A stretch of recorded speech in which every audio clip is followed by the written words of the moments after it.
If only I had spidey senses, so I can tell when something's wrong. Oh, and I'm set to protect this heart from breaking into pieces. Where's my hammer? Where's the shield? All the strength to carry the weight of the world. Fly high into the sky.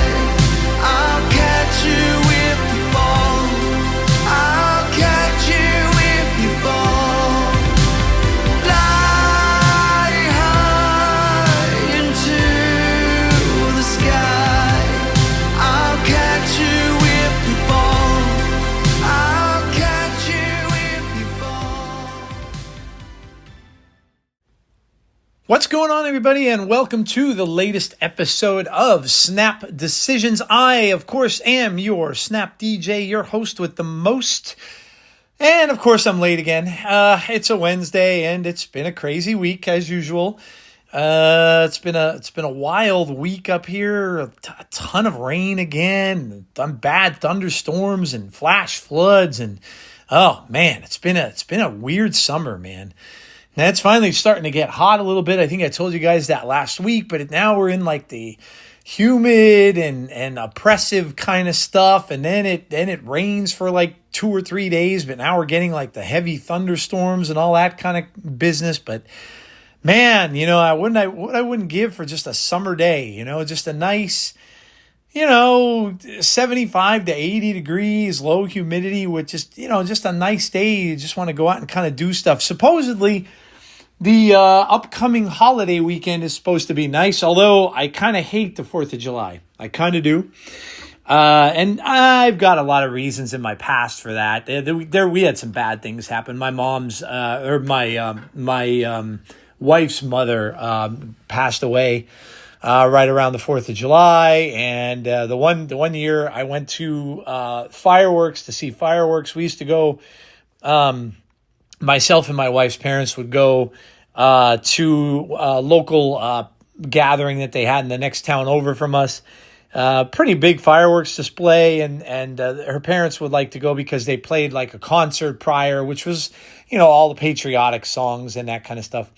But the one time I got bit by a dog there, I had, why people would bring their pets to massive fireworks displays is beyond me. Like, first of all, they're all going to be afraid. Loud noises and everything like that. My dog hates it. She buries herself under the couch. I feel bad for her because we have that coming up on Friday, and it's probably going to go Friday, Saturday, and Sunday because, our the residents in our city never get enough. They'll light them off for every single day in the weekend before all their relatives and stuff go back home.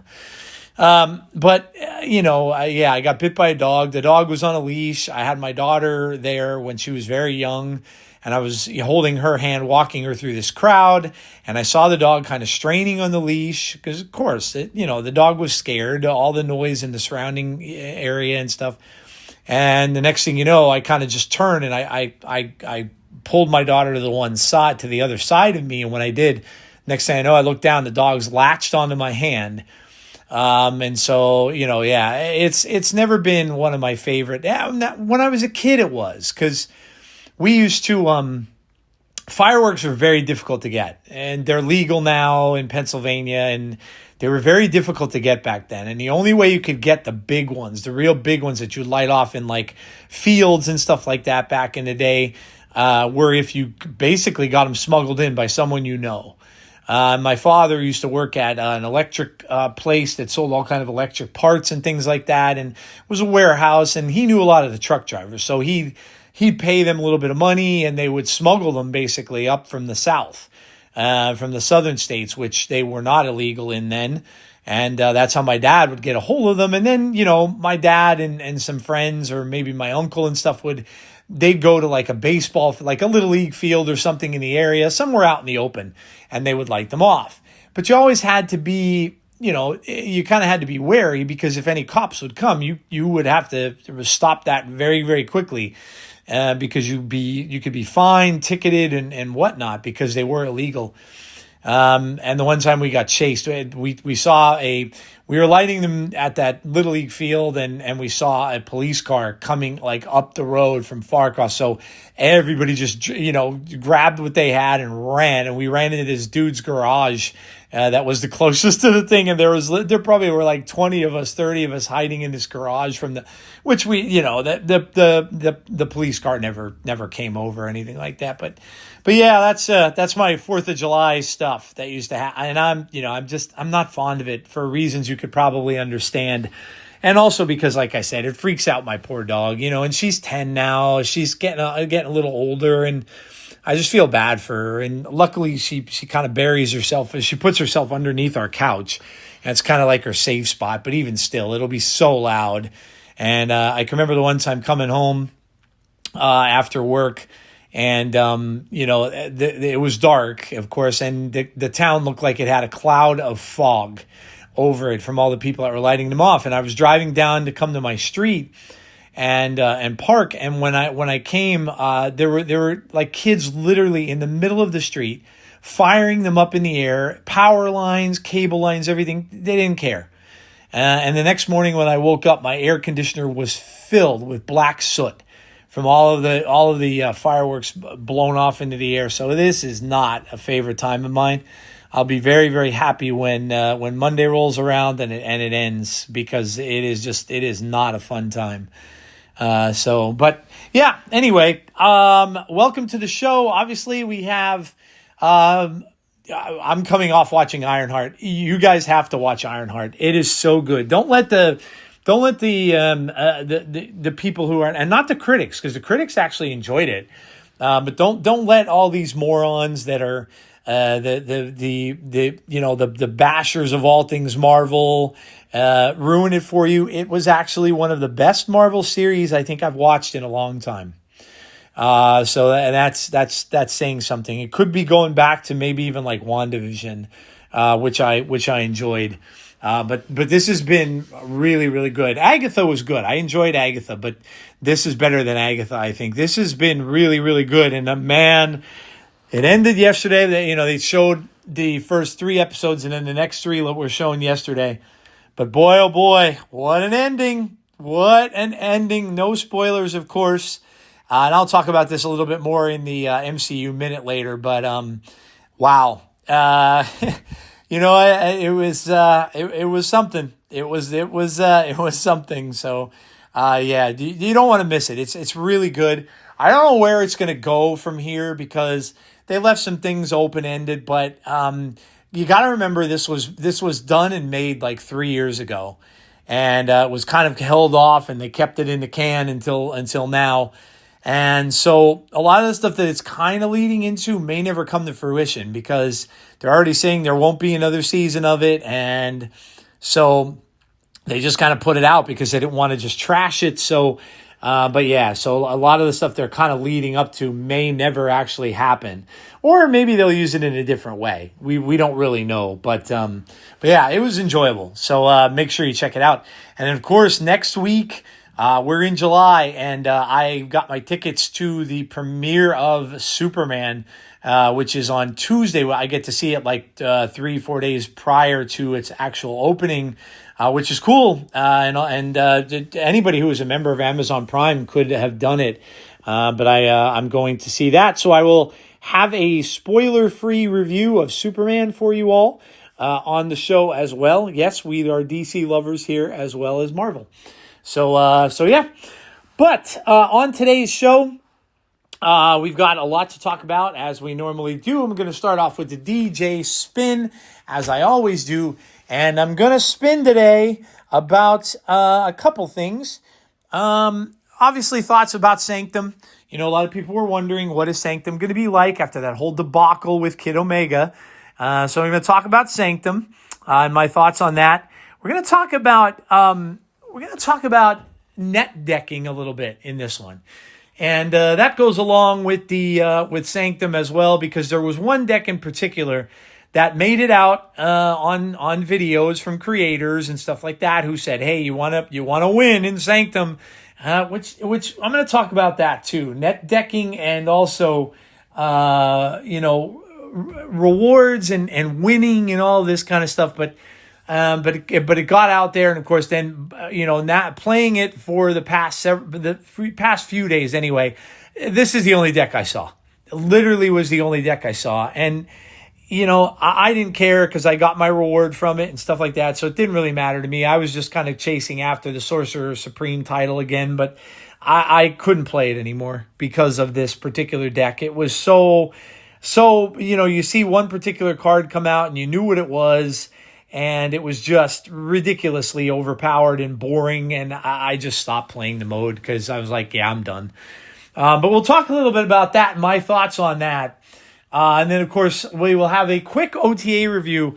I missed it last week. I wanted to get a separate pod out for it like I normally do. Some of you may have wondered why I didn't, but I just missed it. It came out kind of late that day, and I just couldn't do it in particularly because I was working. And so we'll just go over it really, really quickly. I know it's been out and about for a while, so there's nothing really new coming. So we'll go over that in the spin. I've got 2 questions today from listeners. So that's very cool. Keep getting those to me. Like I said, send them to my Discord, Snap Decisions, or send them via the Snap Judgments League one, which I'm in there.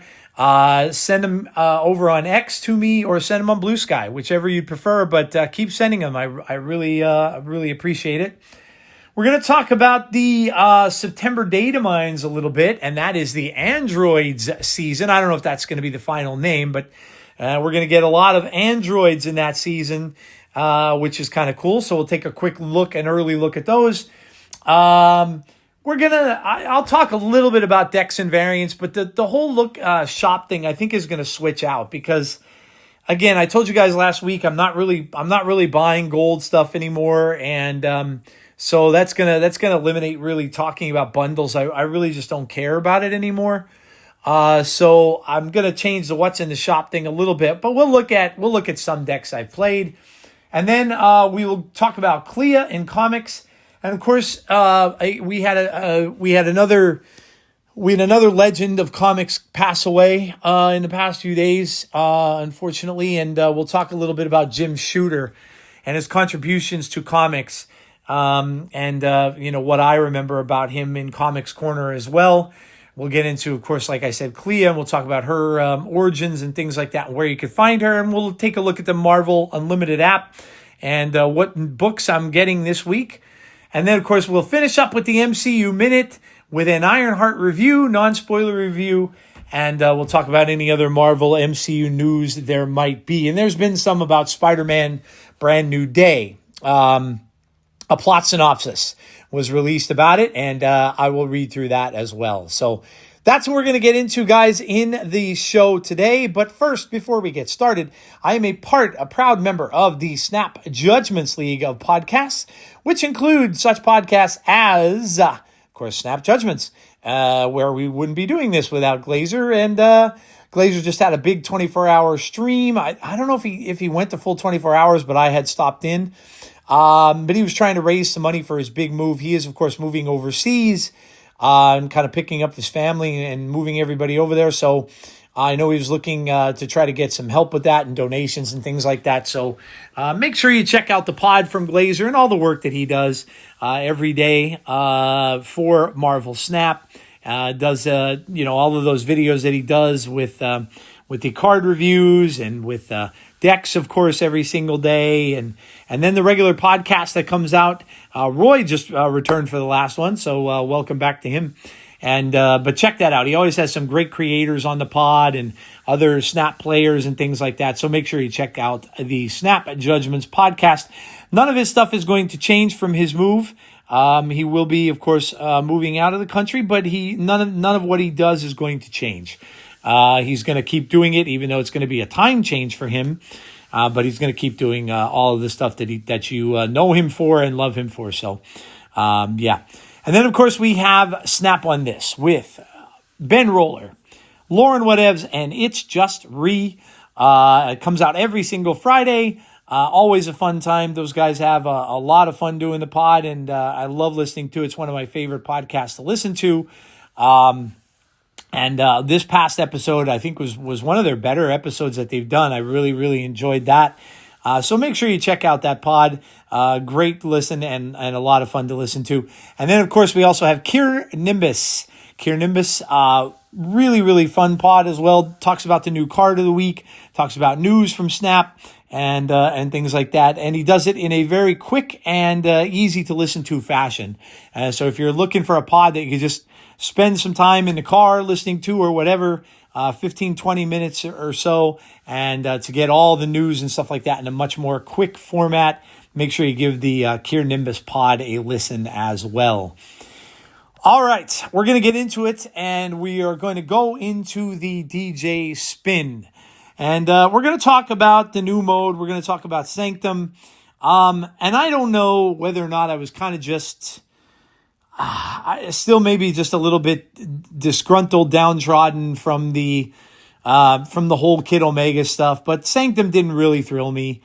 The card itself didn't really thrill me either. Of course, the card isn't even a card; it's a spell, and yeah, it has some fun little uses. I know Regis Kilbin has really been trying his hardest to get over the Kid Omega stuff and all that, and just trying to have fun with the game, as he usually does.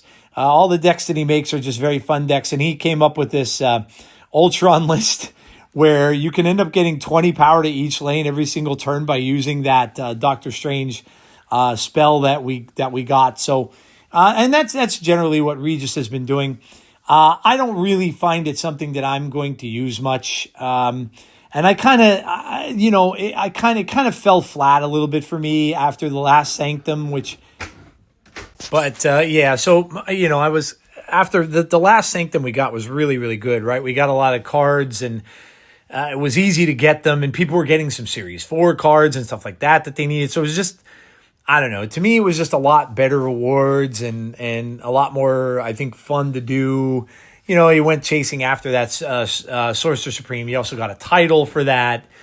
So I just think overall, the rewards were just better. And then when I saw that it wasn't even a card this time, I was like, I and obviously I read it and stuff, and I looked at it, and that I didn't really see myself wanting to play it that much. It's not a card that I think I'm going to use. And you have to be wary of putting these things in a deck, because it's like, it's one thing when you're playing with Merlin or when you're playing with the ones that proc those spells, but when you don't even have a physical card to show for something and you're taking up a deck space, and I heard Ben talking about this on Snap on this, and it made a lot of sense, Lauren as well. When you don't have a card to show for it, you're getting a one-time use out of it, and it's almost like you're wasting a deck spot in a way. And it reminds me of when I played Magic, and it was just one-time cost spells, right? But a lot of those were much more impactful. People would play like red decks in Magic, and a lot of it they would call it burn decks, because they would just take points off your opponent. If you cast like a lightning bolt, you would hit your opponent directly for 3 points of life. Same thing with a big fireball. You'd use all your mana to just kill your opponent with a fireball. And so they were a lot more impactful. But this one, I just don't see it, being very impactful. So yeah, I kind of went into it with that, and I looked at it and I'm like, it was just kind of meh for me to begin with. And like I said, I played it to get the card or the spell, whatever. And that was it. I really didn't have any other desire to play. And then, I just went in with the same list I played basically the last one, which was a zoo list. And it won me some games and stuff like that. And then I played a little bit with a Surtur list that I just had. I didn't make any new decks for this. It was decks that I had from the prior one, and then the Surtur list that I play normally. So then I stopped kind of playing it for a little while after I got the card, and I kind of went back to it a little bit. And I told you guys that I like to play these limited time modes because it keeps me from being bored by ladder, which again, I don't think I've touched ladder. I might be at 87 now. But I haven't touched ladder. Ladder is just, it's that grind through the 80s, and now I just stop myself from playing almost when I get there, because it's like I just don't want the frustration.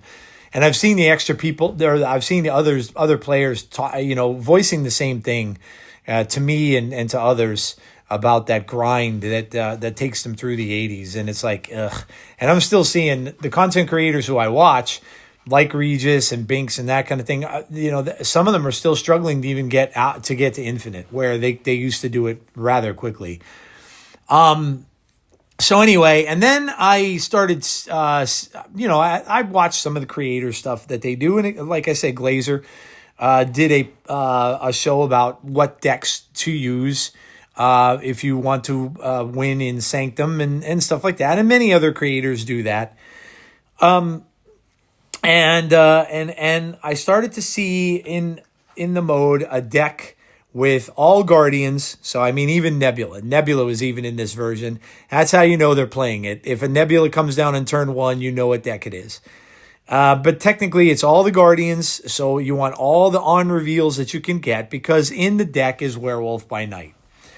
And basically, I got to the point where I saw it so much, if I was playing and I saw Nebula come out, I would just retreat, because the deck is way overpowered. You're going to get the Guardians off regardless. And, the Guardians are so easy to play in these decks, because you know where your opponent's going to try to play, especially later in the game. The first couple turns where you're only getting 1 point, it doesn't really matter. But when the point total ends up going up to like 4 points, then you want to win that lane. So your opponent is just going to hold off. They're going to hold all their good Guardians like Rocket and Star-Lord and, of course, Gamora until the end of the game, when they're definitely going to be able to win that lane from you with the Guardians. And then they're going to have a big Werewolf that's going to jump to the on reveal, and they're going to win the game with that as well. So it's a broken deck in the mode. Hopefully they examine it. They look at Werewolf for the next one as a ban card, because I don't think the card should be in there. It's too easy to do, and especially with the Guardians having all the on reveals, it's just a very, very easy combination. And when it got toward the end of the time that I was playing the mode, that's all that people were playing was this particular deck. I wasn't seeing any variations. I wasn't seeing anything else. It was just a copied deck that was taken from a lot of different creators that put the deck out on their lists, and it all had the same stuff. It all had Guardians and Werewolf by Night. To me, when I look at it, right, net decking is a thing, and net decking has been a thing since card games have come out. Creators have been around doing stuff for Magic the Gathering. They've been around doing stuff for Hearthstone, and net decking has just always been a part of it. It's, you want to win in Hearthstone, you want to win in Magic, play this particular deck. And that's what the YouTube videos would be about. And then they would explain the cards you need, and they would explain how it's played and things like that. So that's been around forever, and it's going to continue to be around with every card game that you see, regardless of what it is. If anybody's doing content on that card game, they're going to talk about net decks. My thing with it is this. I think a lot of now I get it. Between Magic and between Snap, you have a lot more cards that you could work with in Magic, right? You have a lot different ways you can play. A lot of different card types, right? You have the different colors, the red, the green, the white, the black, the blue. And then you have the gold, and you have the artifacts. And there's so many different types of decks you can play in Magic, and so many cards. That it's just, by the way, I started playing Magic again a little bit on my tablet, because I didn't realize, and this came out, I guess, a couple of months ago, but they put Final Fantasy into Magic. Oh, man, dude. And I went in, and my app hasn't been touched in ages, the Arena app. And I opened it up, and I had so many packs available that I can open and buy, or not buy, but I had stuff saved up in there where I just didn't use, and I wasn't buying any packs because I wasn't playing the game. So I went in and just opened a whole bunch of the Final Fantasy packs. Oh, man. I got Knights of the Round, which you all know if you played Final Fantasy, that's one of the biggest spells in any Final Fantasy game. It's from Final Fantasy VII. You needed it pretty much to beat the final boss in the game, but it's such a cool thing. I can't wait to see it in the remake when they do it. But so many cool things, like Sephiroth is in there, Cloud is in there, Tidus. I'm waiting for an Arin card. I love Arin from Final Fantasy X. But there's Blitzball stuff, like cards for everything, and I was like, wow, this is cool. So now I want to make a Final Fantasy deck, and so I've been playing that. But getting off that topic, but anyway, so net decking has always been around, but I'm of the thing where now and again in Snap I get it. You just don't have a lot of cards where you can make variations. And net decking is fine. I mean, hell, I've done it in Snap, right? I look at things. I try to vary them up a little bit. I try to put my own spin on some things. And a lot of the Galactus decks that I was playing and continue to play are a lot of my own stuff because no one is playing them anymore because they're just too difficult to win with. But I try to put my own spin on some of the decks. I'll see a net deck done and I'll see something done and I'll try to maybe stick a card or two in there that maybe just better suit my play style. Or, just try to come up with something on my own with the way the cards are and with the new cards that come out and things like that. But what I think happens here is I think people or players just get addicted to having to play ladder style where you just have to win at all costs. And that's, it's unfortunate that we don't have more game modes in this game because ladder is the preferred game mode that everybody plays. And ladder is also the most cutthroat play mode in that everybody can play because you're moving up a ladder. And if you don't play consistently, if you don't play with decks that are good, you're going to lose. And so you're not going to make any progress, which is just right. It's just logical. So you're going to play with the decks that you think are going to win games for you, but I think because of that, everybody stays in that mode where it's win at all cost. And it doesn't matter if you're playing a game mode where you don't necessarily even have to win that much because it doesn't even matter. Because some of the modes that we play, it doesn't even matter whether or not you actually win the game. Some of them you get a little bit more points for, but the point total that you get for winning is sometimes minuscule. And so it doesn't even really matter. But I think that's the trap that people fall into with net decking and Snap is the fact that you must win on ladder to gain rank. And to gain rank, even if you see if I were to get past if I were to hit infinite, which I haven't in months, but if I were to hit infinite again, I don't even care. I stopped playing ladder. I don't care about my rank. I couldn't care less. I don't think I got any higher than, I think maybe I might have hit like top 1,000 at one point. That's the highest I ever got, but I don't even care. So I would mess around in there, but I didn't even care if I won or lost at that point because I'm not chasing a rank. I just don't care. But I think that's the reason why people do it. But what gets me here is why do it in a mode like Sanctum for a card that's not a card? I just, that to me is why? And it frustrates me then when I just see that every time I go in there and it's the same deck over and over again. And this is the kind of stuff you see on ladder too. And that's why sometimes ladder gets awfully boring for me as well. Because it's that one deck that everybody takes and then everybody just plays that one same deck over and over and over again. And again, after a few games, what you're seeing. You know what it's going to be. And if you're playing a deck on your own that perhaps doesn't go into that particular deck really well, you either have to change or conform, right? So technically you can't play your deck anymore because, yes, it's not necessarily fun to just keep going in with your deck and losing every single game. So you can't play with that. And so you either are going to conform to play the deck that everybody else is playing at that same particular time because that happens to be the highest win rate deck or the biggest winning deck, or you're confined to lose.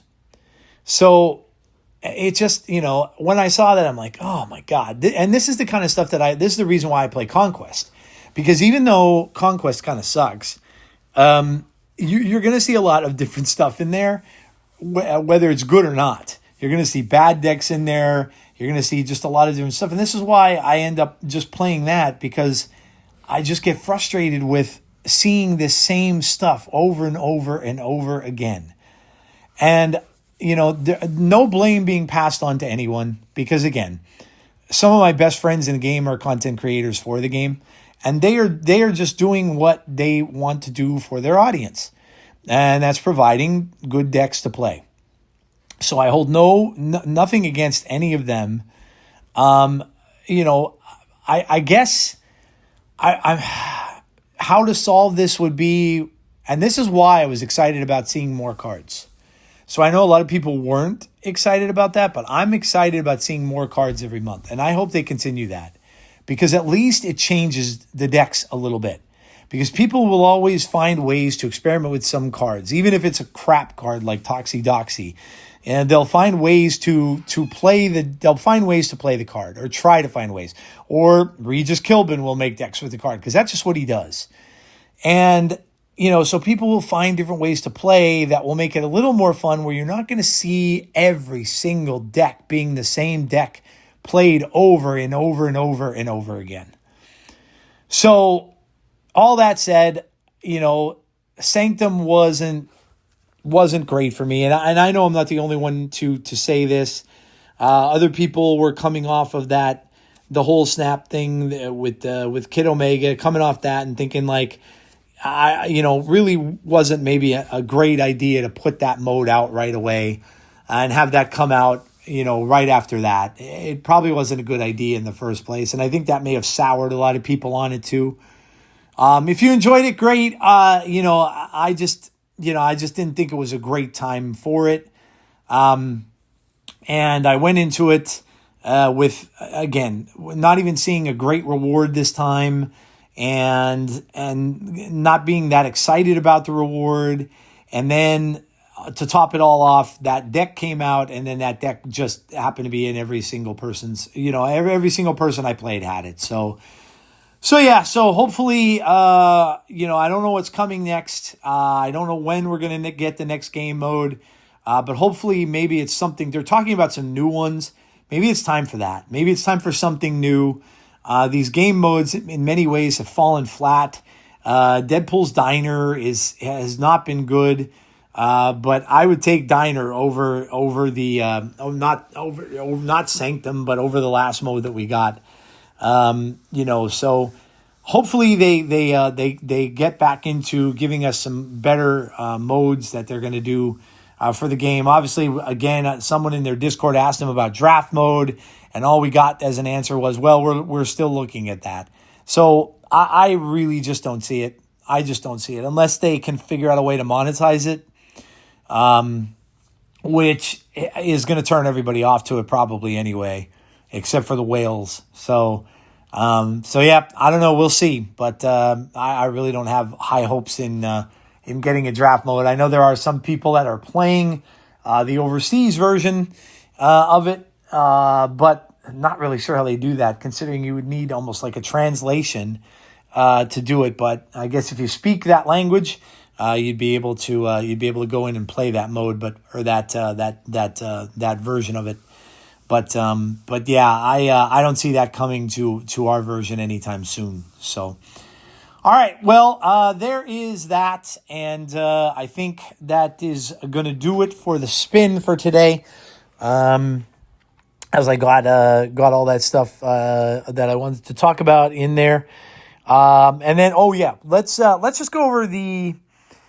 Let's go over the OTA really, really quickly. Again, I'm not going to spend too much time on this because this has already been out for quite a while. But let's go over these card changes. Obviously, we got some more changes to Thanos past the last one, and I kind of figured we would, because Thanos still stuck around. Is still pretty prominent. A lot of people are still playing it. Many people switched to the Destroy version of it because of Dormammu coming out. A lot of people put him in a Thanos Destroy deck. So many people have switched on to that. And we're playing with Thanos, but they did change him again. And this time, a lot of people are saying that the card is maybe truly going to feel it where it won't be played as much anymore. And I kind of would tend to agree with that. It does seem like they did change it for the changes that they made to it really did end up changing the card quite a bit. Let me see. I'm looking on here. Okay, let's go. All right, so here are the balance updates. This is the notes. This week, we'll be making large adjustments to Thanos, Galacta, and Lockjaw with a smattering of other smaller changes. Snap metagame is quite healthy, but there has been a large presence of strong generic decks that incorporate a variety of tech cards that wax and wane for some time now. That's the Thanos list they're talking about, the Thanos one that had all the tech in it. This isn't necessarily a bad thing. We want there to be counterplay for strategies when something rises up to be more dominant, but the ability for decks to not invest in synergistic pieces to execute their own cohesive game plan goes against some of our core philosophy for making Snap. We want players, for the most part, to be able to regularly execute their game plan unless their opponent is paying a reasonable cost to try to counter a specific metagame. Thanos is the large contributor by far to this, so we'll be making adjustments for the long-term health of the game, even to create some bumps in the road for the short term. So let's go ahead and look at all the changes for Thanos and the Infinity Stones. So Thanos goes from they're just changing some of the text. So game start, draw Thanos and shuffle the 6 Infinity Stones into your deck. He is now game start, shuffle the... Whoops. I just lost my page. Again, my iPad sucks. I don't know how many times I have to reiterate that. But again, it sucks. It has a mind of its own and just goes, okay, there we go. So now he goes from that to game start, shuffle the 6 Infinity Stones into your deck. So Thanos is not going into your hand. You are not drawing Thanos anymore. And that was one of the things that made some of these combo decks with Strange Supreme and also the ongoing Thanos so good, because you knew you were guaranteed that big Thanos on your last turn that many times could not be destroyed or could be played anywhere on the board. So now that kind of maybe negates that. You may never draw the card. So that negates that part of it. Space Stone changed again, going from a 1-2 to a 1-3, but instead of drawing a card, now draws Thanos. And again, nothing can stop you from playing Thanos, but the moving Thanos thing was taken off. So you can now, you can't move him anymore, but nothing stops you from playing him, but you can't not, so the moving thing is gone. Time Stone now was on reveal, give Thanos -1 cost. This now has its draw card back. So on reveal, draw a card, give Thanos -1. And then the Reality Stone, 1/1 on reveal, replace this location with a new one. That's now getting a buff, going to a 1/2, and that's one of the stronger stones that people have talked about. That's the one that changes the location, which is very, very strong. Turns off limbo, gets rid of a bad location for your opponent, or maybe makes a bad location for you at the end instead. So this says, although we want to encourage Thanos getting into play, having him start in your opening hand is a high floor of strength that we don't believe will be sustainable in the long term. This gives controlled decks a guaranteed late game character that is comparable to other strategies with plenty of real estate in their deck to incorporate those aforementioned tech cards. So we're taking some steps to rebalance Thanos around remaining in your deck at the start of the game. Still a critical component of Thanos' core fantasy that you can both find him and assemble all 6 of his stones. So to that end, we're changing the Space Stone to find Thanos specifically so that you can still properly work towards the Amplified Power Stone in many of your games. We are also reverting our Time Stone changes. It is no longer clearly the strongest stone when cost-reducing Thanos isn't guaranteed to generate value anymore. Finally, we're adding some additional power to the stones to further compensate. This is a large-scale set of changes, and we'll keep our eye on how this lands. But ultimately, our goal is that Thanos' core play pattern is more centered on playing out many or all of his stones and investing cards into mitigating the potential downside of filling out so much of your location space. We want players to pay a larger cost for filling their deck full of tech cards to widely promote as much synergistic gameplay in Snap as possible. Galacta goes from a 4-5 to a 4-6, but she loses the on reveal. Instead of being +3, goes to +2. I'm not going to read all of the details of the notes because, again, this is older, but a lot of people really didn't like the Galacta change. They liked her the way that she was, but obviously, and I don't know that this is going to make much of a difference. Instead of going from a possible when she might hit like a brood, right? 5, 3, 6, 9. Instead of going from a 4-14, she's going down to, if she'd hit the brood now, she's going to a 4-11. So not horrible. She's still pretty good. And I'm still seeing her being played a good deal after this, so I don't think it was enough to stop a lot of the play for her. So yeah, this is a card I think needed to be changed for a long time, and they avoided it. But I'm in agreement with this change, like the Thanos one. I do think she needed it. Red Guardian going from a 3-3 to a 3-2. They talk about him being a tech card. People still hate this card. And again, I don't think the 1 point of power is going to really do much. People still just really dislike it, as it takes away a lot of the synergy that you have. One of the new cards that you're going to see a lot more with Clea is Marvel Boy. And usually when that happens, Marvel Boy comes into play. Like when Zoo was prominent, what were people playing? Counter it, Red Guardian, because they'll just shut it off. So I think he's still going to be pretty good. So I don't see much of a change with that. Misery gets a buff, goes from a 4-8 to a 4-9. Misery was seeing some play, so I really don't know that she needed a buff, but anyway, she's getting one. And then Absorbing Man is going to a 4-5. With the competition easing up at 4 energy, we wanted to give a leg up on some synergy cards that are well loved. Misery and Absorbing Man can engage in a variety of fun shenanigans, but have had middling numbers recently, and we'd like to prop them up some. Wolfsbane goes from a 3-1 to a 3-2. The card doesn't get played much, probably in early game modes maybe, but I don't really see, even in a Wong list, there's better cards to play. I don't really see that being used much. Rhino is interesting now, going to a 2-5. Wolfsbane and Rhino, early series that have struggled. We reworked Rhino recently, but it turned out that we are a little conservative. But anyway, I don't know. Maybe Rhino is decent with a 2-5. Maybe in Clog.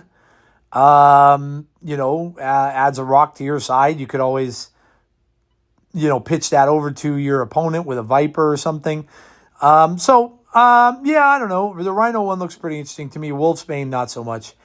Ancient One and Tal Mandala. Tal Mandala is now going to a 2 cost. So this, I heard Dara and Alex Kocha talking. Dara was on the Snapchat because Cozy couldn't make it. I heard them talking about it, and Dara likes this a lot more now that it's a 3-2. Or I'm sorry, that it's a 2 cost. So maybe you'll start to see some people using the Mandala a little more. Ironheart, I think, is the most interesting change to me in here. And who knows? Maybe they did it because of the TV show. I don't know. But this does seem pretty powerful. She's going from a +2 to a +3. Could be synergistic with Ravonna, obviously, so you can get her out earlier.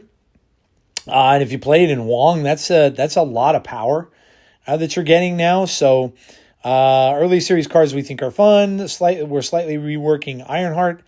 Might gawk at this, saying that Galacta was blocking us, building in more interesting power synergies, granting +3, while simultaneously pushing out this change. But the ask here, in terms of both sequencing your cards and the potential for randomness, means that we are more comfortable trying this move than swing versus Galacta's guaranteed value.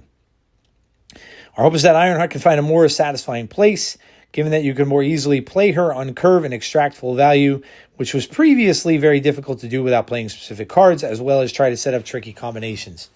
It looks like a card that people may want to experiment with, and I know I heard Ben on Snap on this saying he's looking into her as well. So I think you're going to see some people trying her out in the future. Professor X's change is weird. It just is allowing you to play skills into his lane. which I don't know. I can't really think of any of the skills that are going to really help you that much in that, but who knows? Maybe you're going to want to make Professor X bigger in the lane, so you want to use that skill where it gives you a different 5-cost card to put in that lane. Or maybe something like that. I don't know, but that was a weird change to me. And then Lockjaw is now going to a 2/2, and he's an activate though. After you play your next card, swap it with a card in your deck. And I have seen some people starting to play the Thor's lists again with Lockjaw, so obviously, maybe that'll help out in the long run too. So in any case, that's the OTAs. We are getting another one. Let me see when that new one is coming. I thought I had it here, the dates.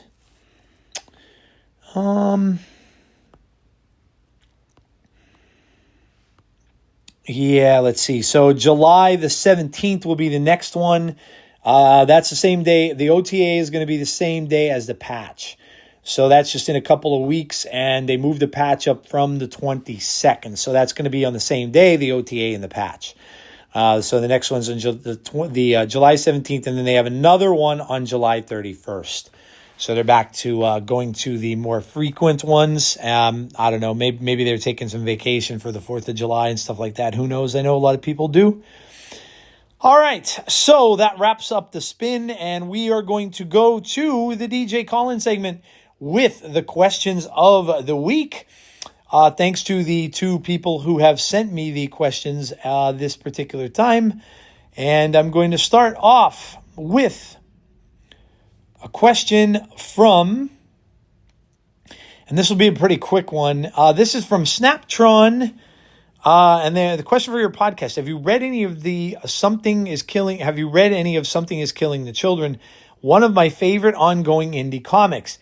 I have heard many things about that, and I guess I must have. I've heard it, for quite a while ago, but I have never. To answer your question, no. I had to look it up again to find out what it was, but it does sound like it's something that's kind of up my alley, being that I'm a horror fan as well. And let me just look it up. There is an actual novel for this and a graphic novel as well. And this goes over how James Tynion IV launched the biggest horror comic title in the business. The author talks about the next chapter of his Boom Studios series, Something is Killing the Children, which has sold over 5 million copies worldwide and getting a Netflix series adaptation. So there you go. This is just a little bit about the creator. Made his name writing Batman for DC, striking out on his own while the proverbial iron was hot.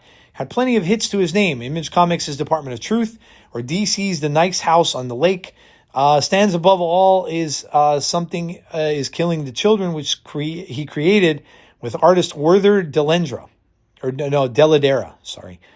Launched in 2019, originally intended to be only a 5-issue miniseries, grew rather quickly into an industry sensation, becoming the biggest independent comic book and franchise since 2012's Brian K. Vaughan's sci-fi fantasy Saga. You all heard Nick the Greek Geek talk about Saga being one of his favorites, and arguably since Walking Dead, Robert Kirkman's zombie opus that debuted in 2003. Certainly is the highest-selling comic that Boom Studios has ever published, with over 5 million copies sold worldwide. There is even a spin-off series titled The House of Slaughter, whose debut issue sold over 500,000 when it was first published in October of 2021, making the second highest selling non-Marvel or DC first issue launch of the 21st century, beaten only by Boom's Keanu Reeves action miniseries Berserker #1. Readers became captivated by the mysterious story of Erica Slaughter, a hunter of monsters that only kids and teens can see. She wears a fearsome, toothy bandana as a mask, as do her cohorts at the equally mysterious organization she is forever tied to, the Order of St. George. It wasn't just readers. The comic industry noticed as well, and Tynion won the Eisner Award for Best Writer in 2021, 2022, and 2023, becoming the first writer since Alan Moore, love Alan Moore, and Neil Gaiman to win win the category 3 years in a row. Sells upwards of 50,000 copies a month, with Slaughter selling around 25,000 according to sources, making the franchise the highest-selling creator-owned title out there and besting a majority of comics put out by DC and Marvel. When Penguin Random House bought Boom Studios earlier this year, it was a factor in the acquisition. And Netflix, meanwhile, is in the middle of developing a series with Baron Bo Odar and Jante Fries, the German creators of the buzzy cult series Dark. Ooh, I like Dark. And 1899. Now, in celebration of the comic's 5th anniversary, Tinian and Boom are in November putting out Something is Killing the Children number 0, set before the events of the first issue that serves both as an introduction to new readers and sets the table for what's to come. This is just an interview that goes on. This is from the Hollywood Reporter, so if you want to read the interview, go and do so. I'm going to have to check it out. It sounds really good, but I don't know where I'm going to be able to find it. That's the thing. It's made by Boom Studios, so I don't know if there is... I don't know if they have an app that I can get it from or if I'm going to have to just get it on Amazon, but it sounds cool. Obviously, I'm sure they'll be out in graphic novel form, so I would probably have to pick up a collected edition and check that out. But yeah, thank you for sharing that. No, I did not read it. Again, I have heard about it, but I had never read it. But it does sound like something I would definitely like. So Snaptron, let me know. Thank you for the question, and let me know if there's like collected editions or where I can get it to read it. I would greatly appreciate that. But thank you for the question. And then the second one comes from Models. Models is the mod for Snap Judgments, and also did a lot of work on the tournaments that we had. The first two the Snap tournaments as well. Does a lot of work, of course, as well with Gun ET. And just a great mod and a great person to chat with and to deal with as a mod as well. Wrote down now this he gave this question to me a little bit ago. This was sent on June 18th. Enjoyed the episode. Some questions for you. What horror/thriller would you recommend for someone who doesn't enjoy gore or grossness? And what's a comic you recommend that hits you hard in the feels without having years of character context? Great questions. A horror or thriller to recommend for someone that's not big into gore. Wow. Let me think here. I'll give you a sci-fi horror one that really brought me back to the movie E.T. But it has some horror elements and some sci-fi elements as well. And that's a movie called Super 8. I don't know if you ever saw it. It was done by Steven Spielberg. Super 8 is really, really good. Like I said, combines elements of E.T. a little bit in there. Combines some elements of Stranger Things, I think, a little bit in there. So that's one I would definitely tell you to check out. Stranger Things, obviously. If you haven't checked out Stranger Things, horror series, of course, there's horror in there. There's sci-fi in there as well. And of course, some Dungeons and Dragons stuff in there. I would definitely recommend you to watch Stranger Things. Another good one is another one that comes from Steven Spielberg, and that is the adaptation of War of the Worlds. There is a little bit of gore, but not I don't think gore that you may be talking about, like bloody gore.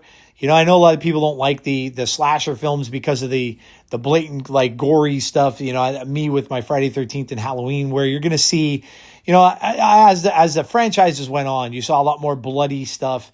Texas Chainsaw is the one you definitely want to avoid. That's the goriest of all of them. Friday the 13th had a lot of the really gory scenes cut out of it because the ratings group back then, the MPAA, cut a lot of it because they wouldn't allow it to be on screen because it would be like an X-rated movie back then. But I would check out War of the Worlds. War of the Worlds was a great adaptation of the original. Now, I've seen the original black and white. And you know, a lot of those just don't stand the test of time, but it's cool to watch it in its classic form. But that was that was an alien horror story. But I would classify the Spielberg remake as a thriller. Man, that kept me on the edge of my seat. That is a non-stop thrill ride from the beginning to the end. It's just constant. Like there's no like movies will have like big incidents that happen, and then they'll have like a bit of a time where you get a breather, and it's like, okay, I could relax. And nope, there is no relaxing in that movie. So that's one I would definitely recommend. That is that I would classify more as a thriller, but there is horror elements to it. But Spielberg just does a really good job with thriller horror films. And I heard he's coming out with a new one. I heard he's finished. He's finished it. It's another UFO movie that he's doing that's coming out next year. I think that would be great. Another director who tends to do those really well is Jordan Peele. Now, his stuff is creepy, but not a lot of gore in it. So Get Out, Us is very good, and then of course Nope.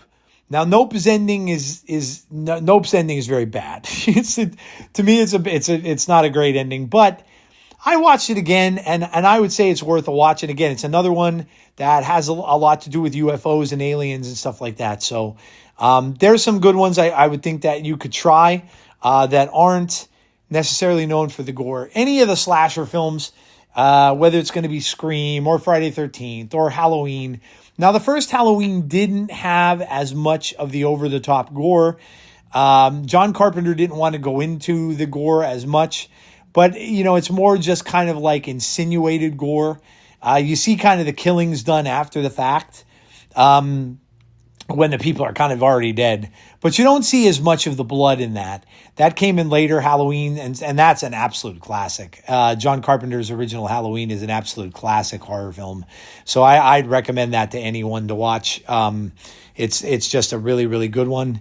But yeah, I'm I can watch the gore, the blood, the gut stuff. Saw, stay away from Saw. Saw is all the blood and guts you'd ever want to see. But I can watch that stuff and it doesn't really bother me that much, but I do understand that it does bother some people. Second question, a comic you'd recommend that hits you hard in the feels. Oh man. The Crow. If you've never read it and if you've seen the film, you must read the comic book. Especially when you know the backstory of James O'Barr, the creator, and why he wrote it. Oh my gosh. But the book, I can go back and I could reread it any number of times. It really resonated with me, and not because of why James O'Barr wrote it, but just as a story in itself. It's just an amazing book. And the other one, and I had mentioned this on the podcast before, and some people asked me what some of my favorite books are that I've read, is The Max. I don't know why it hit me the way it did. It's kind of when you look at it, it's kind of a silly story about a guy who thinks he's a superhero, and he kind of is in his own little in his own little world. And I don't know why it resonated with me the way it did, but it did make me feel things that I didn't think I would. It kind of took me back to my childhood a little bit and playing make believe, and always gets me to remember like some of my childhood friends and growing up and doing the things we did. But boy, that book hit me enough to where I read the entire series, and I was very sad when it ended. Because I just really loved it. And I fell in love with the characters, the Max, Julie, obviously Mr. Gone is the villain in it, and then the other cast of characters that they had in there. But, the story is just very, very well written. And I just thought it was great. So there's some comic answers right there, that got to me. Walking Dead as well, because that I first started reading that book when the series came out. And of course the book was well ahead of the series at that point. Because, the books, had been, Walking Dead kind of started over from the beginning of where the comic books were, but the series was way ahead of it, in where it ended up. But Walking Dead was also very good. Very good spin on that zombie genre, which kind of got a little stale over the years, and then after Walking Dead came, oh God, then it all came out. Then you had the remakes of the Romero stuff coming. You had the 28 Weeks Later. Then everybody got into it, and it kind of zombied everybody out. But again, the original Walking Dead, getting even to the part where Negan is, that turned a lot of people off to it, was still a very good read, because a lot of it is different. The book is very, very dead. This is why I used to like to read novels back in the day, of movies and stuff like that, and films, because they're very different from the actual film and stuff that ends up coming out. So, but there you go. Thank you so much, Models, for the question and for doing the things that you do. Really, really appreciate that. And if any of you have a question for me in the future, please send them along. Like I said earlier in the show, hit me up on X, send them to my DMs, send them to me on Blue Sky, send them to me on my Discord. I really, really appreciate you sending those questions out to me. It means a lot. And thank you so much for doing so. So, okay, we're going to move on to the next part of the show. And that is a look at, we're going to look at data mines, which I always enjoy doing. And of course, we've got Fantastic Four coming up next week. I am very excited about that. And I promise you, I know some people have said, oh my God, DJ Joe has been in such a mood.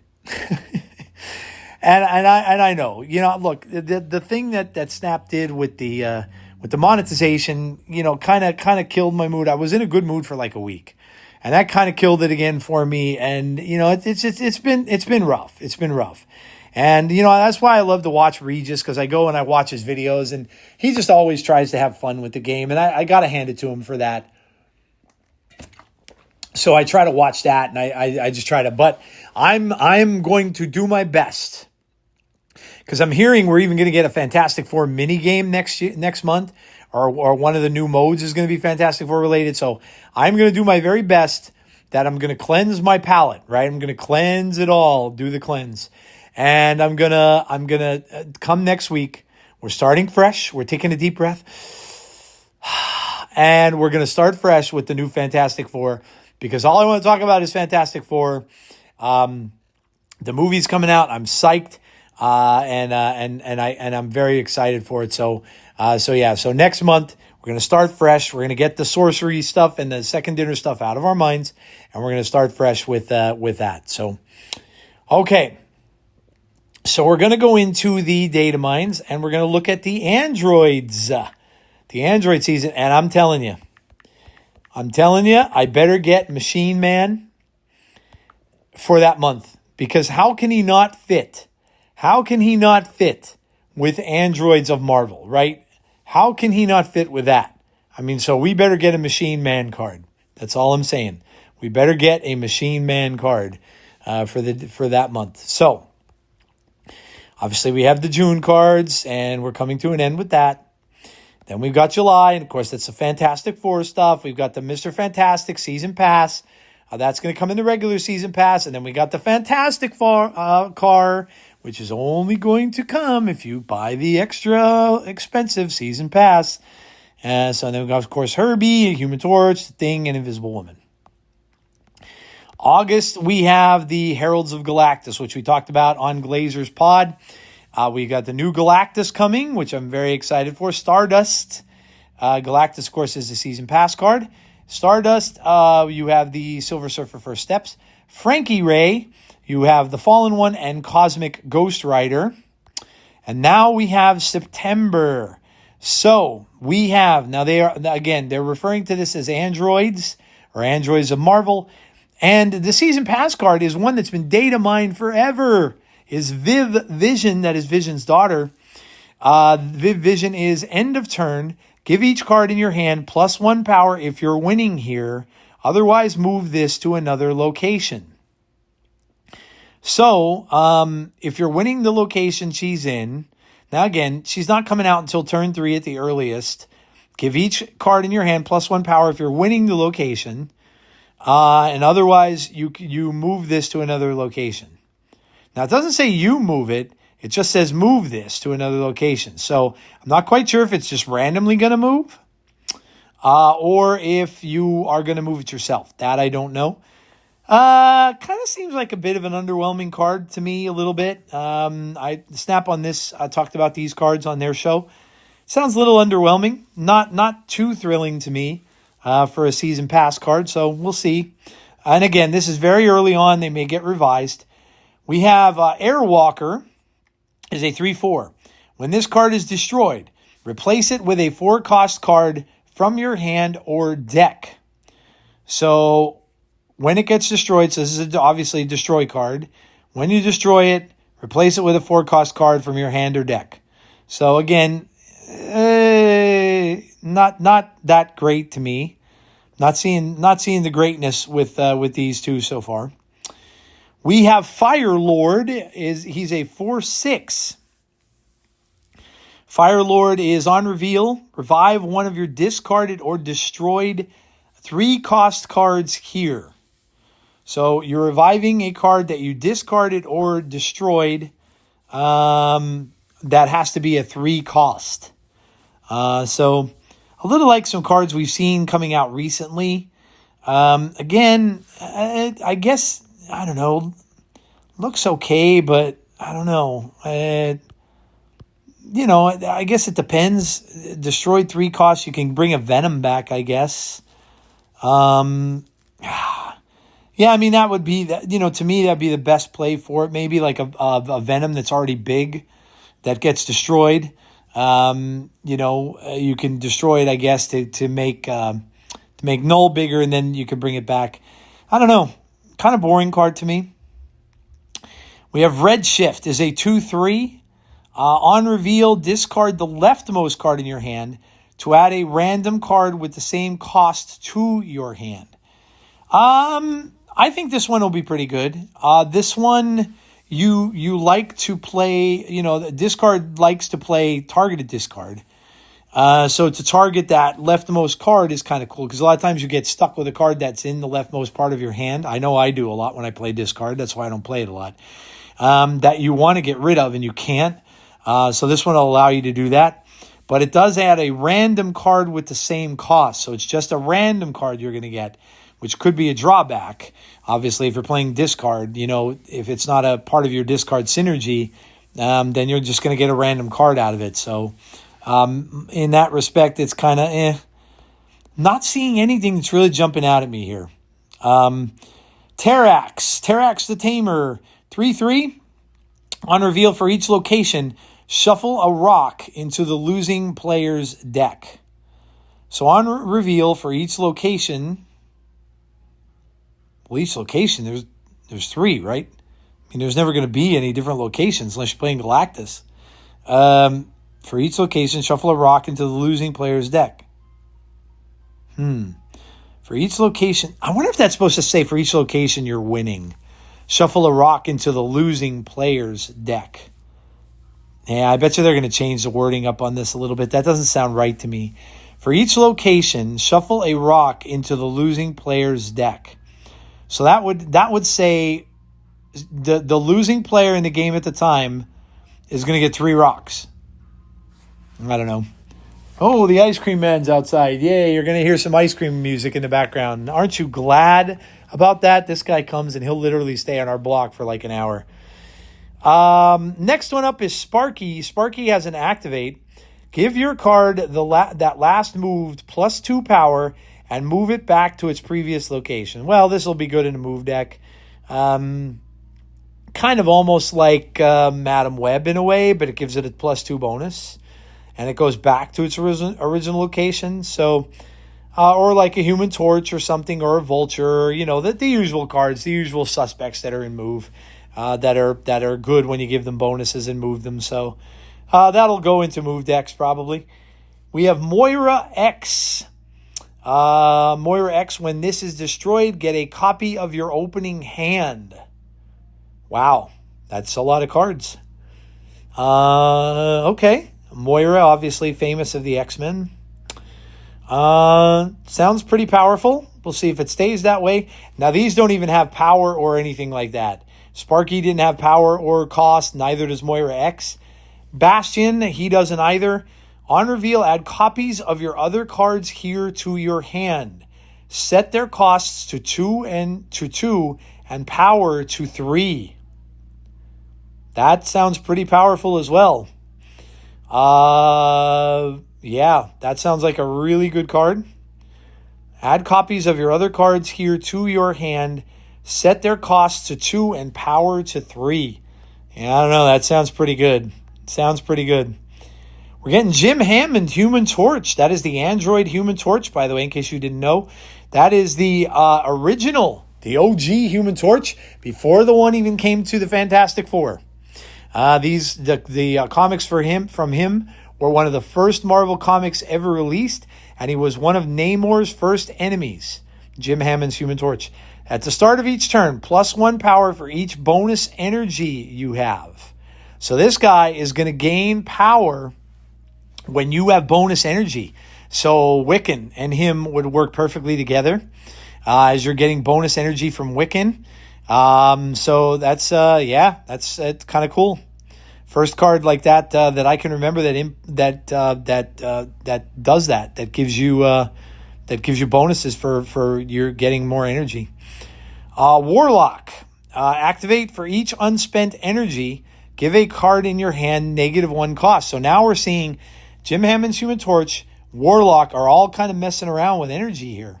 So if you have a Wiccan and you're not spending all that energy, which sometimes you can't, now Warlock's going to reward you by giving your card -1 cost. So these are both going to be great in Wiccan decks. And then lastly, Joe Costa. Joe Costa is going to be coming to the Vision series that's coming out, the Vision Quest series, which Ultron is supposed to be back in it too, but they're also hiring an actress to play Joe Costa. Immediately activate your other cards here without using up their activate abilities. So this activate. That's a little confusing, but interesting nonetheless. So, no Machine Man, which makes me sad. Hopefully, maybe they'll add him. And again, this is just a very, very early look at September and the data mines for September's cards. So there you go. Just an early look at the cards coming out in September. I'm still expecting October to be Marvel Zombies, even though I don't know what's going on with that. Because some people aren't mentioning that on Marvel's slate, so I don't know if that got taken off. But if Marvel Zombies is indeed still coming out, I would imagine October for Halloween, they might do a Marvel Zombies thing. And I did tell you that in that Art of Marvel Snap book, they do have a lot of the cards that are going to be Marvel Zombies cards. So I would imagine we're still going to get that. So, all right. Let's just go and give a quick look at some decks here that I've been playing. And a quick look at variants. We'll just do that real quick in the shop thing. And then we'll move on to Comics Corner. We'll talk about Clea. So I played Clea a little bit. And so far I've seen the most success with it in a zoo list, which has Marvel Boy. Marvel Boy just gets her to proc quite often. I've also tried it in high Evo lists as well. So let's look at some decks first, and I'll read these off to you. Let's look at variants first. Obviously, Astral Projection. That's the card, obviously from the mode. I put the green glyph border on it. Looks kind of cool with that. I finished out that Dan Hip album. I did get the Hulkling and Kate Bishop Hawkeye as a reward for that album, so I did get that. I got a new Sunspot variant. This is the Marco Cicchetto variant, which looks kind of cool. You just see him in his outline is in black, and you just see like it's cool when it's split. You have the little sun rays coming off of him. I got a new Wave variant from Pocket House. Pocket House is doing pretty good stuff. Their stuff is like that anime type art. She's cool. She's holding up 2 swords in front of her. I got a Namor, Peach Momoko Namor variant that I just got randomly. So that's kind of cool. Always love the Peach Momoko stuff. And then I got the Howard the Duck Sean Galloway variant, which kind of looks like it's out of a Disney book, which is pretty cool. So they're my variants. Now, the Clea decks that I'm playing, this is the Evo one. Clea, Misty Knight, Surge, Scorpion, Marvel Boy, Diamondback, Cyclops, Shang-Chi, High Evolutionary, Abomination, She-Hulk, and Hulk. And this is a high Evo negative list for the most part. But Clea can get a proc put on her from Misty Knight, also from Marvel Boy. So different ways to get the Clea spells out there. And then, this is one of those decks where you could just get all the negative stuff going, the Cyclops going, the Diamondback to give that extra little punch to there. The Scorpion's going to make negative cards. So you're going to probably get a free Abomination, along with what could be a free She-Hulk. No magic in this deck, so you can't really wait that extra turn or anything like that. So that's what I've got for that one. And then this is the Zoo list. This has Clea, Nicholas Scratch, Squirrel Girl, Kate Bishop, Hawkeye, Merlin, Marvel Boy, Hope Summers, Shauna, Khazar, Blue Marvel, Gilgamesh, and Mockingbird. This has been pretty good. I've won all the games I played with this. I've been trying it out in Conquest, and I've won a lot of games with this one. So this is just pretty good. Nicholas Scratch is going to get pretty big. Clea is going to get the, again, from Marvel Boy. Hope Summers is going to give you that extra amount of energy to spend. Khazar, Blue Marvel to just pump them up. Gilgamesh is that big last turn finale and what could be a free Mockingbird as well. So your standard Zoo list. And then, of course, there's a Wiccan deck. This came from Glazers. Snap Judgment showed this. Clea, Nicholas Scratch, Spider-Ham, Surge, Hawkeye, Merlin, Penny Parker, Marvel Boy, Galacta, Gwenpool, Wiccan, and Elias. Just a lot of ways to get the Clea working with all of that stuff that's in there. So yeah, that's some of the decks I've been playing lately.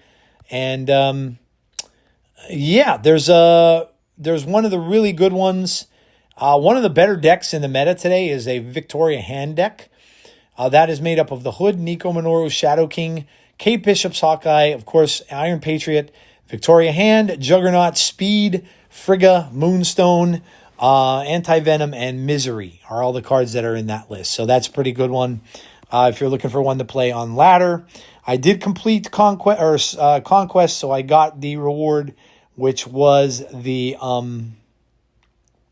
Arrow card. So I did get the Arrow card out of that. All right, we're going to get into Comics Corner, guys, and we are going to talk about Clea. And we're going to get into that. I told you I kept thinking that she, of course, is the girlfriend of Doctor Strange. I was thinking she was Dormammu's daughter, but she is Dormammu's niece. So we'll get in there. Clea. And little quote from Clea. I am the sorcerer supreme of the dark dimension. My magic is the match of any of the warlords. Let them test me if they dare, says Clea. Her first appearance, Strange Tales, number 126, all the way back in 1964, and in the OGs again, Stan Lee and Steve Ditko. Her name now is Clea Strange. Affiliation and relationships for the Defenders. And so she was in the Defenders. She is married. Female, stands 5'8", 190 pounds, blue eyes, and white hair. Origin and her living status. She is a Faultine, dark dimension humanoid hybrid. She's currently alive. That's good. Personal information, dual identities, no dual identity. Dark dimensions is where she's from. Sorcerer Supreme of the Dark Dimension.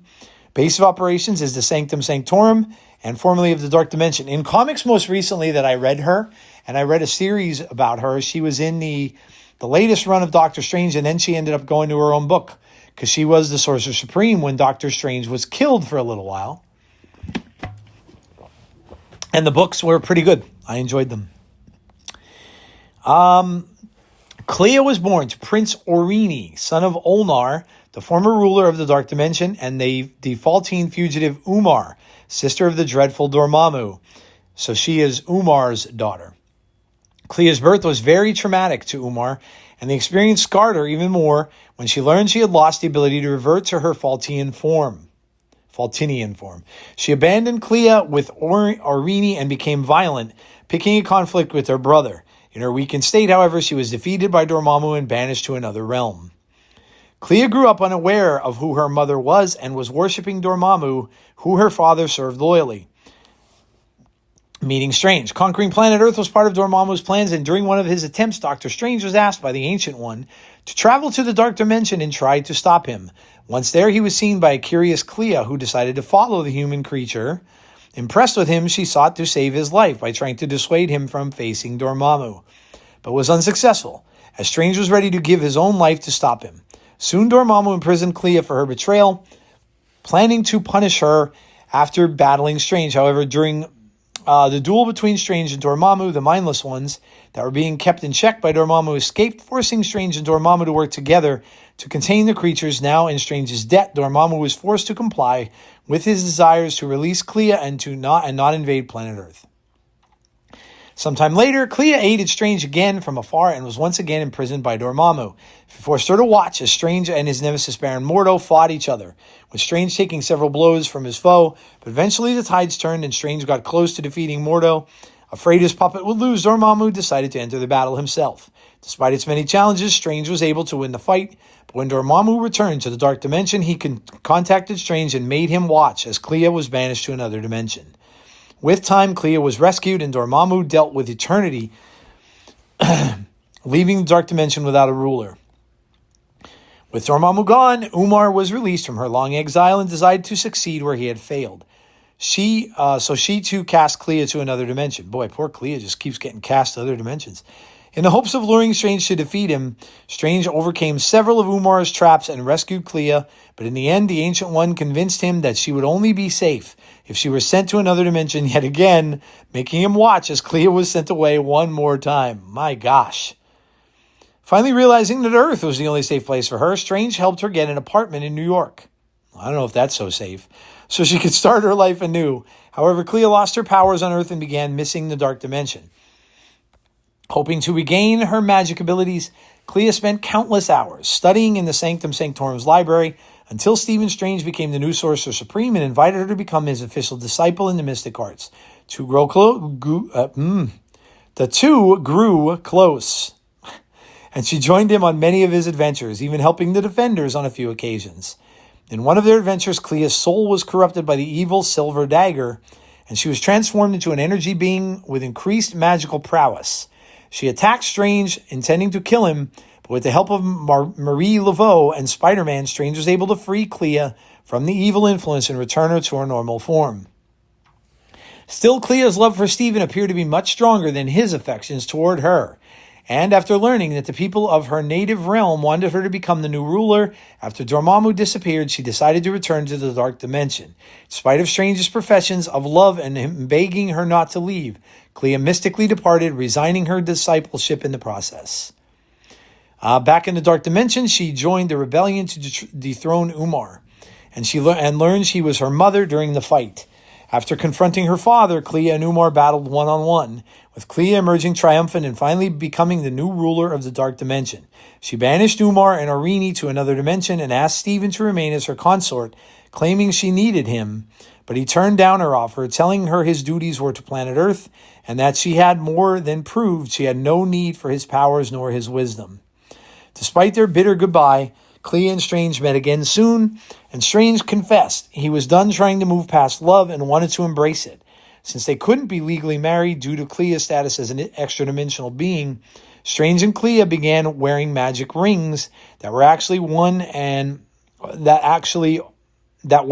only one, and were therefore mystically connected for all of eternity.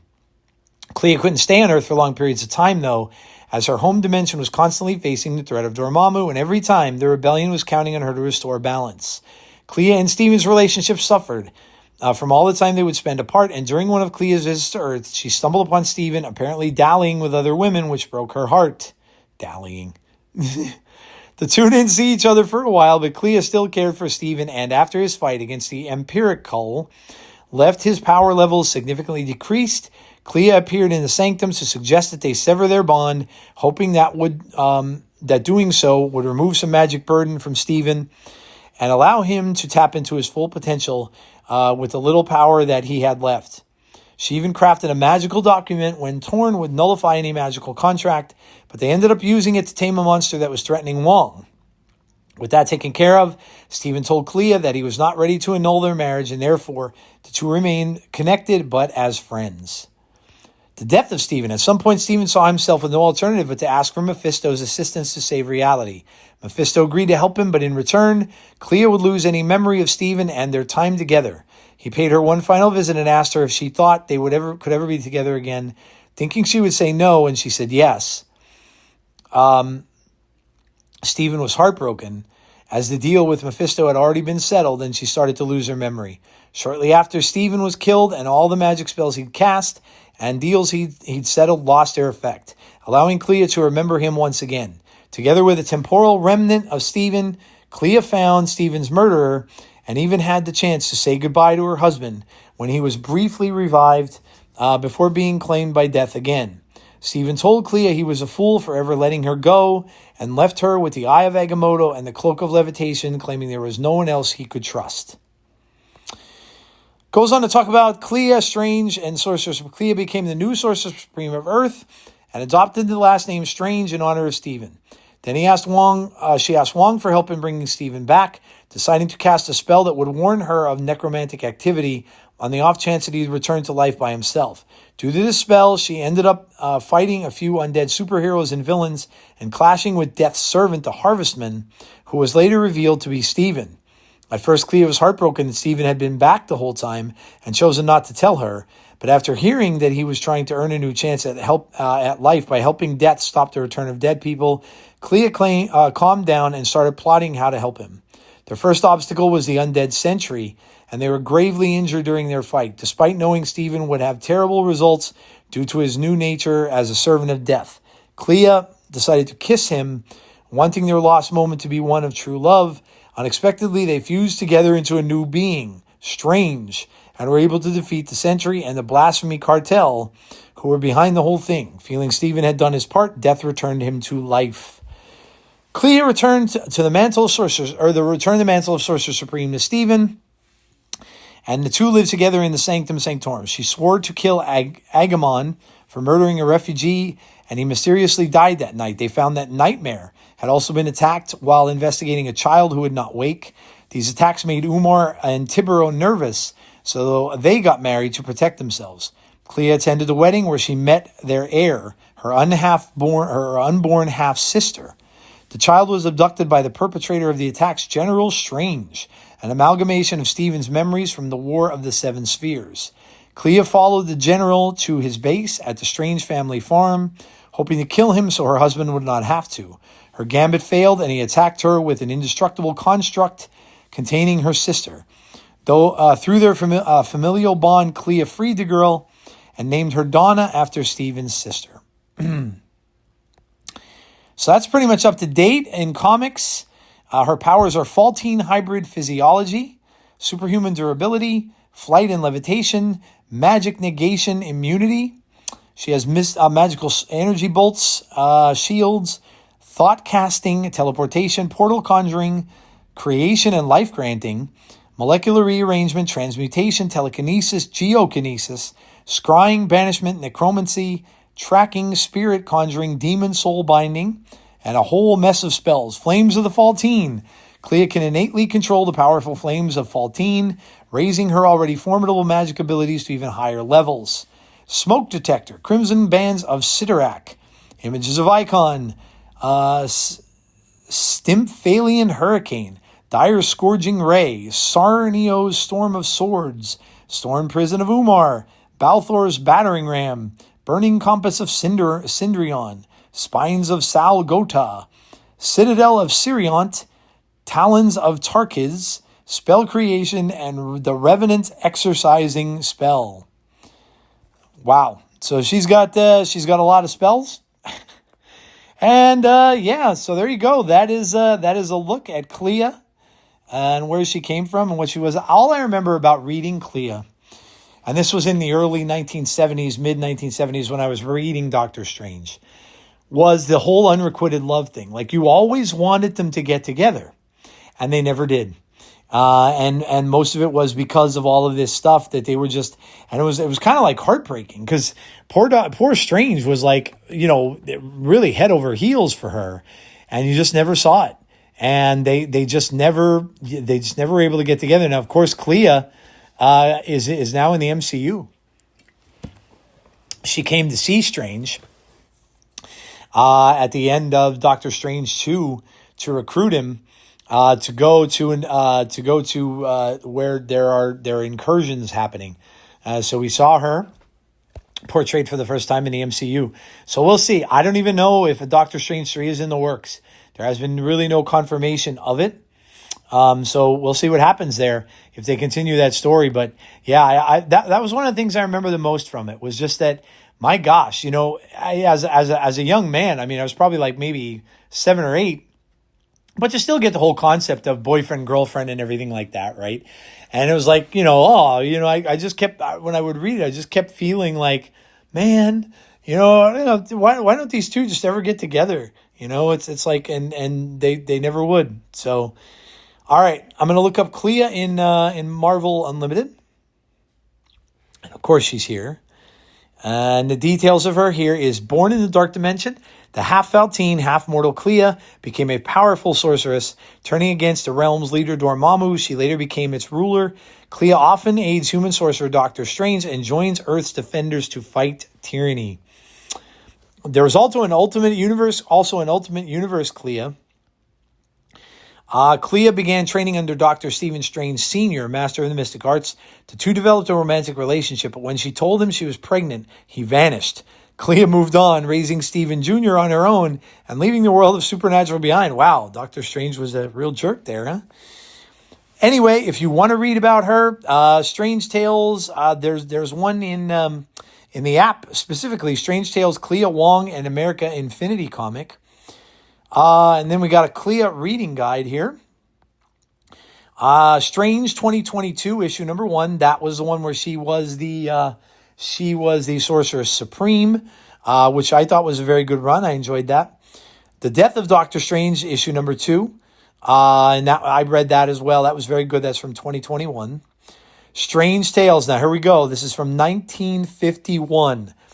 Way back in Strange Tales 150 and 155, the Ancient One saved Clea's life from the wrath of her mother, Umar, sister of Dormammu, by placing her in a pocket dimension. Here, Strange receives a vision from a faceless one, bearing a grave warning about Clea.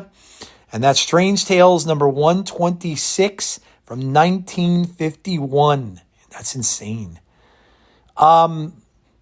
This is cool because this one here, Doctor Strange from 1974, issue number 1. This is a comic book cover that we have the art for in Marvel Snap. So this is the Doctor Strange comic book art cover. After Clea is kidnapped by a fallen to the black arts priest named Silver Dagger, Strange merges his astral form into her corporeal one to bolster her strength, fighting as one magical being. This chapter deepened their bond that would strengthen over time. So there you go. So that's cool. So we got the Marvel Snap card cover for that one. This one I read. This one they got married. More of a spiritual union than a full-on wedding.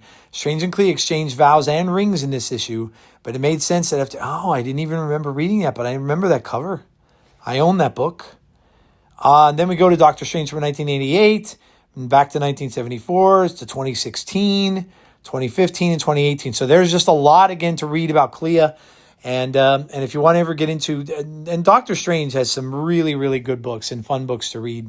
So if you want to get into the comics there, get the Marvel Unlimited app or go to your local comic book store and check them out. All right, what's new in the shop this week? I've got Avengers Academy number 49, Marvel's Voices Infinite. Got Astonishing Spider-Man, the Infinity comic, issue number 33. Wolverine Revenge, issue number 5. Uncanny X-Men, issue number 12. Your Friendly Neighborhood Spider-Man, which takes place, that's the animated series one. That's issue number 4. Ultimate Wolverine, issue number 3. Marvel Fanfare Facsimile Edition. Ultimate Spider-Man is out, number 15. I read that already. That I read as soon as it comes out. Doom's Division, number 1. That's from the whole, the Emperor Doom storyline that's going on. The Amazing Spider-Man number 70. Wreck Rap is in that. Wreck Rap. Oh my God, what a goofy character. He came from an alternate dimension, and he is such a goofy character, but they really love using him. Then we got X-Manhunt Omega, number 1. Fantastic Four Into the Depths, Infinity. Got Star Wars, The High Republic. Star Wars, The Rise of Skywalker adaptation, number 2. We have Infinity Watch. That's the one where Agent Coulson took on the Death Stone, and they have like a whole Infinity Watch group that have all the stones. That's been pretty entertaining. I'm on issue number 3 from that.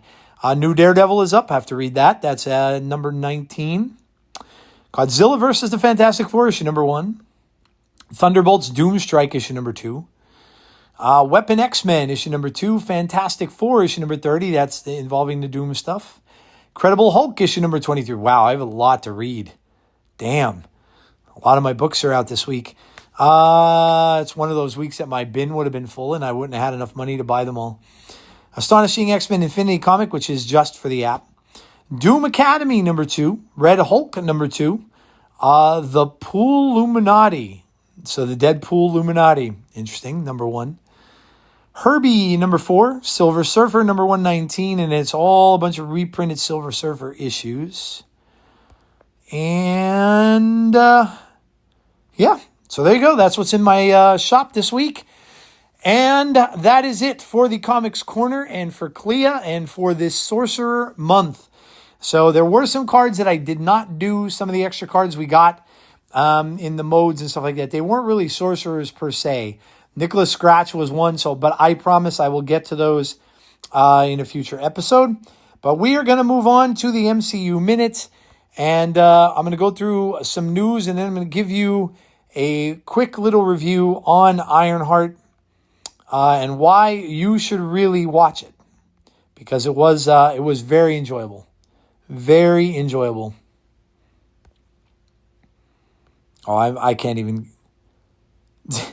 I can't even get into it because the ending from Ironheart is all over the MCU news. All over the MCU news. So I can't even get into it because it's all the spoilers. I'll go into this. This is from comicbook.com. All 12 MCU shows releasing after Ironheart. So this is a look at what is coming out. Eyes of Wakanda, which they're advertising before it is. This is an animated series created by Todd Harris and Black Panther director Ryan Coogler. Eyes of Wakanda will be the MCU's first animated TV series set in primary continuity of Earth 616. This series, scheduled to premiere on August 6th, will introduce Hatut Zeraze, an elite team of Wakandan warriors who travel around the world and carry out missions to retrieve stolen vibranium artifacts throughout history. Series stars the likes of Winnie Harlow, Cress Williams, and Anika Noni Rose, and will debut a new Iron Fist to the MCU. Oh, okay. I did not know that. Wow, okay. Wakanda will be central to a number of Marvel projects going forward. Now here it says Marvel Zombies, October 3rd, so still coming out. Spinning off from What If, Season 1, Episode 5, What If Zombies. Marvel Zombies will delve deeper into this quantum virus-infected world and its heroes. Variants of many MCU heroes have been confirmed for the series, including Red Guardian, Shang-Chi and Katie, Yelena Belova and Kate Bishop, Ms. Marvel, Ironheart, and more, all coming together to battle the zombified Scarlet Witch, marking Elizabeth Olsen's return to Marvel. Oh, wow, that's cool. She's doing the voice. Marvel Zombies will be a self-contained story explored over 4 episodes in October 2025, and expected to have little impact on the main MCU, but it probably will impact Marvel Snap, because I'm betting we're getting those cards. And then Wonder Man is December 2025, boasting a strong cast including Yahya Abdul-Mateen II, Demetrius Gross, Ed Harris, and Ben Kingsley. Wonder Man will be the next live-action series released by Marvel Television. The series will introduce Simon Williams, Wonder Man, Abdul-Mateen II to the MCU, a superhero actor who joins the Avengers under false pretenses in Marvel Comics. Wonder Man has been developed by Shang-Chi and the Legend of the Ten Rings, and Spider-Man Brand New Day director Destin Daniel Cretton as part of his partnership with Marvel Studios, suggesting the series will contain high-octane action sequences and thought-provoking character development. Daredevil Born Again Season 2 comes out in March of next year. Wasn't planned as a revival of the Daredevil series, but a massive creative overhaul midway through production. Connected it fully to the Defenders Saga series, which is in turn made canon. This overhaul and the changing of Born Again's creative team gave Season 1 some noticeable pacing, writing, and narrative issues. But Daredevil Season 2 is expected to fix these problems. Charlie Cox's Daredevil will be fighting D'Onofrio's Kingpin once again. And of course, you got Jessica Jones confirmed to be in it as well. Vision Quest 2026. In recent months, cast reveals have raised excitement for the series. Developed by Star Trek Picard's Terry Matalas, Vision Quest will bring Paul Bettany's White Vision back to the MCU, explaining his absence while he'll be joined by MCU newcomers Todd Stashwick, Tanaya Miller, Emily Hampshire, and Ruarid Mollica, who is speculated to play the reincarnated Tommy Maximoff.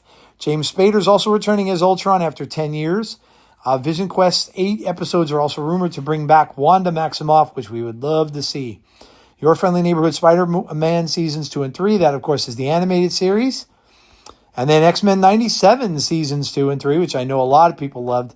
And then of course Nova is still TBA, so still saying that that's on the slate. Strange Academy is still in the TBA. Terror Inc., which is a horror series, still TBA. Ryan Coogler's Untitled Wakanda Set series. Giancarlo Esposito's Serpent Society series. So there you go. So there's still a lot of series supposedly coming, and they are all just some of the ones that are there. All right. Ironheart.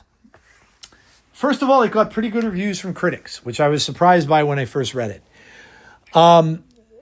It's getting review bombed, secondly, which by idiots, which they're just going to do that no matter when a woman stars or a person of color or anybody else stars in a Marvel film. It's going to get all that garbage, which really pisses me off. And if you're one of those people who does that, don't even bother listening to my podcast, because I would never condone any of that behavior, and just can't stand it.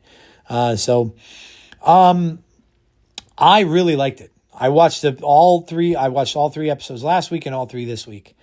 The ending is going to be talked about for a long time. But it was really, really good. I love the cast. I liked, of course, the actress that played Riri Williams, but the rest of the cast is just very, very good. It's very well cast. The other cast member in it, who I'm not going to reveal who he is. His name is Joe. He ends up befriending Riri in the series, kind of helps her on her way.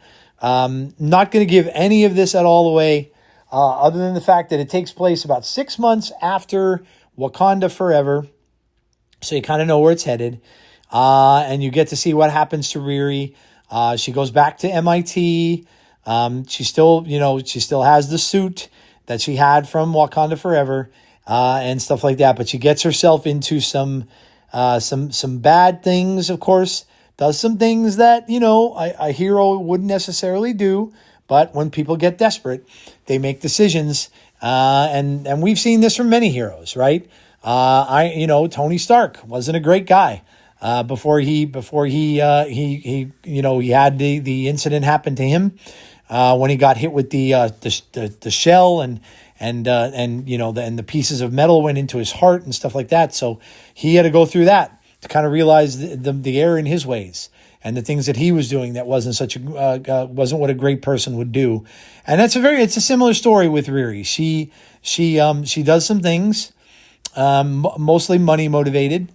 Because she needed money, and she hooks up with some people who are not good people, and she does some things that are not good things to help them out, and then midway through kind of starts realizing that I can't do this, and her AI in the series, and I don't think this is really giving anything away, but it's a friend of hers who passed away when she was young, and of course so there's a lot of feelings there.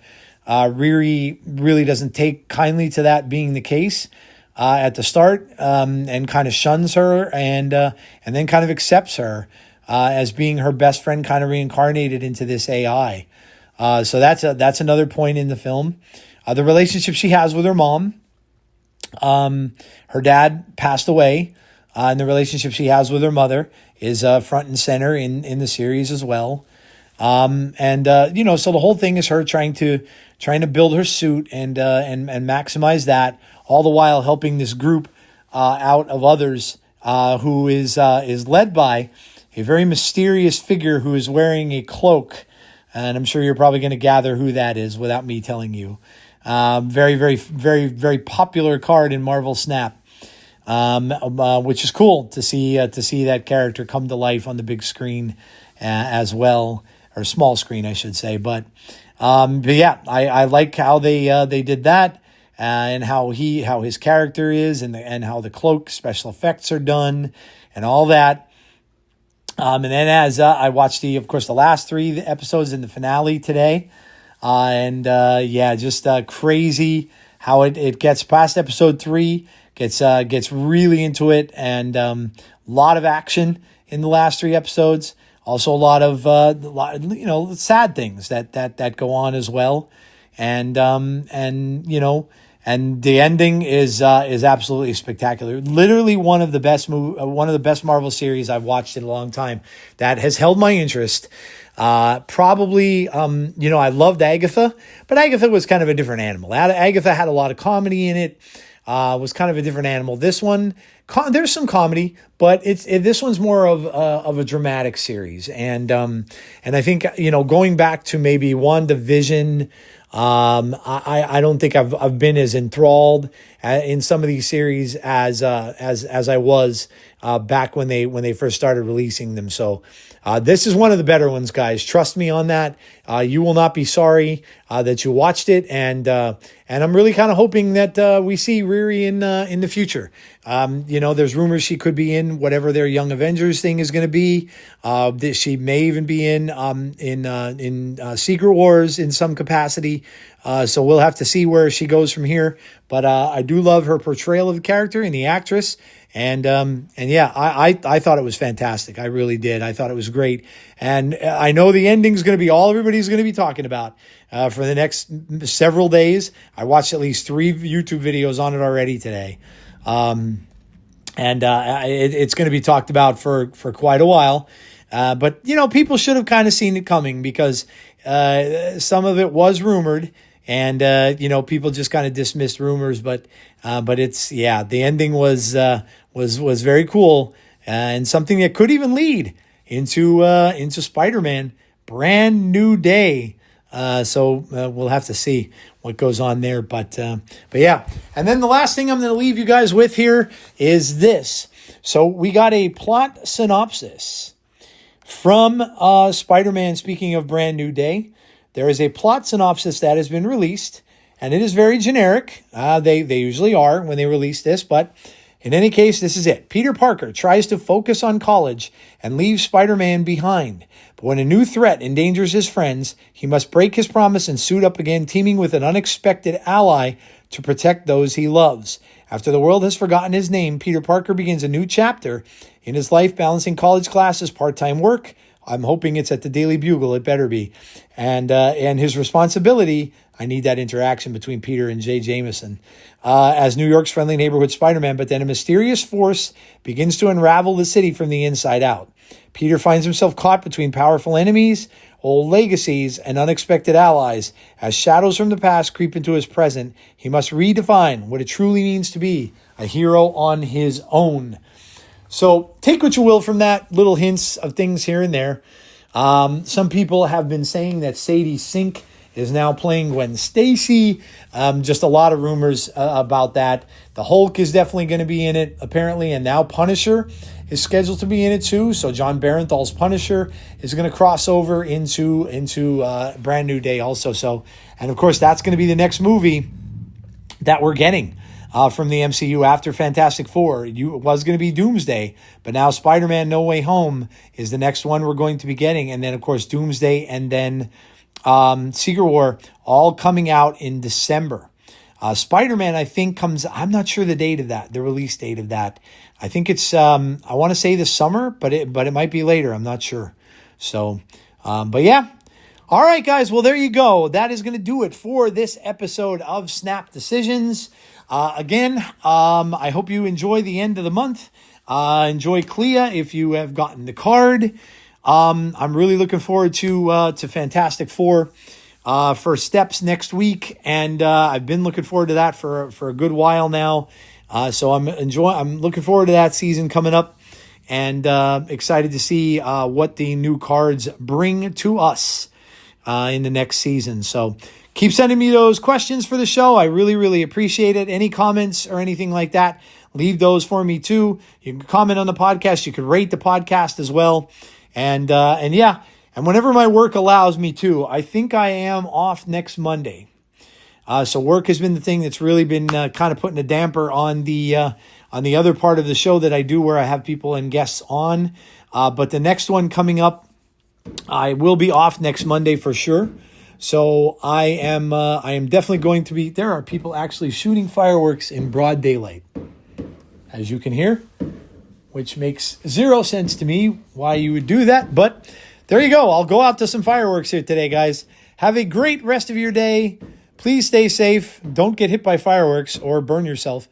Have a great 4th of July if you choose to celebrate it, however you choose to do that.